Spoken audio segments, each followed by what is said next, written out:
ಈ ಸೊಪ್ಪು ಮಳೆಗಾಲದಲ್ಲಿ ಎಲ್ಲ ಕಡೆ ಚಿಗುರ್ಕೊಂಡಿರುತ್ತೆ. ಇದನ್ನ ತಗಟೆ ಸೊಪ್ಪು ಅಥವಾ ಚಟ್ಟೆ ಸೊಪ್ಪು ಅಂತ ಕರೀತಾರೆ. ನಮ್ಮ ಬೆಂಗಳೂರಿನ ಕಾಂಕ್ರೀಟ್ ಕಾಡ್ನಲ್ಲೂ ಕೂಡ ಈ ಸೊಪ್ಪು ಬೆಳೆಯುತ್ತೆ. ನಾನು ವಾಕಿಂಗ್ ಹೋಗೋ ದಾರಿನಲ್ಲಿ ಈ ಸೊಪ್ಪನ್ನ ನೋಡಿದೆ. ನಾವೆಲ್ಲ ಚಿಕ್ಕವರಿರುವಾಗ ಈ ಸೊಪ್ಪಿಂದು ಮಳೆಗಾಲದಲ್ಲಿ ಚಟ್ನಿ, ತಂಬಳಿ, ಪಲ್ಯ ಎಲ್ಲ ಮಾಡ್ತಾಯಿದ್ರು. ನಾನಿವತ್ತು ಚಟ್ನಿ ಮಾಡ್ತೀನಿ.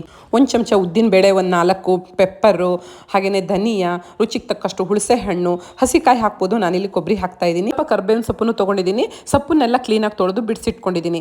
ಚಿಕ್ಕ ಬಾಣಲಿ ತೊಗೊಂಡು ಸ್ವಲ್ಪ ಎಣ್ಣೆ ಹಾಕಿ, ಎಣ್ಣೆ ಬಿಸಿ ಆದಮೇಲೆ ಅದಕ್ಕೆ ಉದ್ದಿನ ಬೇಳೆ ಕೆಂಪಾದ್ಮೇಲೆ ಪೆಪ್ಪರು, ಧನಿಯಾ, ಒಣಮೆಣಸು, ಇಂಗು, ಕರಿಬೇವಿನ ಸೊಪ್ಪು ಇದನ್ನೆಲ್ಲ ಹಾಕಿಬಿಟ್ಟು ತೊಳೆದಿಟ್ಕೊಂಡಿರೋ ಸೊಪ್ಪನ್ನು ಹಾಕಿ ಚೆನ್ನಾಗಿ ಹುರ್ಕೋಬೇಕು.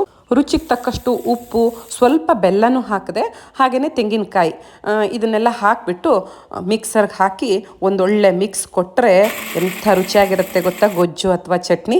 ಬಿಸಿ ಅನ್ನ, ಚಪಾತಿ